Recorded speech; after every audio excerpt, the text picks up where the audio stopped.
We're still in Ohio, so today we have an Old Scout OLHQ pick for you. Since we're still in Ohio, we may as well go ahead and highlight some liquor that's been picked here. And today I have a bottle that was gifted to Sarah and I by my sister. So thank you, Jen, for that. We super appreciate it. Let's give you some of the barrel particulars real quick and then we'll move right into it. So this bottle is barrel number 37446. It is a straight bourbon whiskey aged 7 years, and it comes in at 89.8 proof. So this is definitely one of the lower proof offerings. A lot of the other ones that were released by OLHQ this year were up in the hundreds or 110s even. So that's gonna be interesting to see how that plays. Still a 7-year product, so I expect it to be a nice amount of character. And you know, one of the things that if you haven't looked at the label about Old Scout that I enjoy, is they're not bashful about stating that these products are all sourced. In fact, they actually go on at the bottom of their label on the back to actually give you the definition of procure to drive home the fact that they really are just out on Front Street about that. They do make their own product. This one does have to be noted as distilled in Indiana, so we can probably all guess MGP. There aren't many other likely sources that's gonna be, so we know what we're working with here. Don't quite see the mash bill on this, so don't really know that unfortunately, but after that, let's get in and see what we've got going on here. Give it a good swirl. On the nose, I get a little toffee, a little corn, a little bit of oak, and still just a little bit of alcohol. There's also a little bit of vanilla sweetness coming through there, and it's very nice. It all comes together all on the nose, very sweet smelling. Yeah, second nosing, really not much different. The term brown butter comes to mind, but I don't know that I pin it on there. That just could be the caramels, could be everything else coming together. We'll have to get in the taste to see how this goes. Kind of a sweeter, light caramel on the front part of the tongue for me. Caramel corn, that caramel corn popcorn without the popcorn element. Kind of what I'm thinking.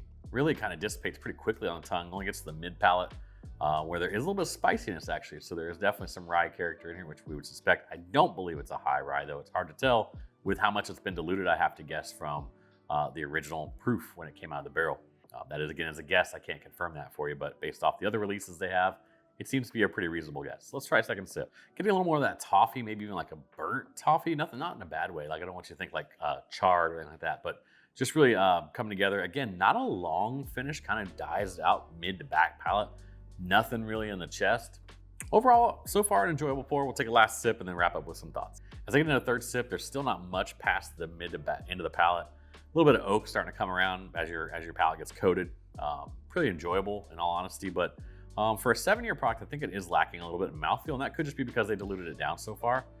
But you know, definitely not a bad thing. Price point coming in on this at $49.99, so that gets me thinking about purchase, pour, or pass on this as we move forward. And obviously, this is an exclusive release in the state of Ohio, so a little disingenuous for most of you out here watching that because you're probably not going to be able to get it in any way, shape, or form. But if you are watching this and you're close to Ohio and you do look on the app and find, you know, there's a chance that it's out there. I think this is an enjoyable product. If you like lower proof products, this is going to be a purchase for you. But if you're someone that's maybe more preferring a little more punch into the hundreds or 110s, I'd look for probably one of the other barrels. But it is an enjoyable product. It's a nice warm-up drink in my opinion. So if you're looking to start your evening with a lower proof that kind of gets your palate activated and moving, this is going to be the thing. This could also double as a dessert pour for you as well. So I could see you kind of going both ways if you really want to do that. I don't think you're going to find this for pours anywhere. I'm not aware of how that works here. You may in some places, but it's going to be so varied that if you ran across it, yeah, I'd say get a pour of it.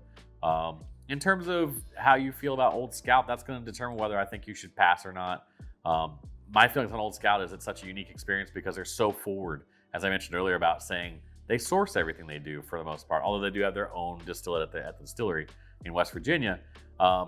So your mileage may vary there. I wouldn't tell you to pass, but maybe share is what I'd say, is if you know somebody that has one and you pick one up, share so you don't have to buy both of them. So hopefully this gave you some insight as to maybe where you want to go on that. If you happen to be in the Ohio area and get a chance to pick one of these up, I think it's worth looking into one that maybe fits whatever your proof range is in general. And I can't tell you how much I thank you guys for watching and supporting. If you could, please watch one of the videos above. And until next time, cheers.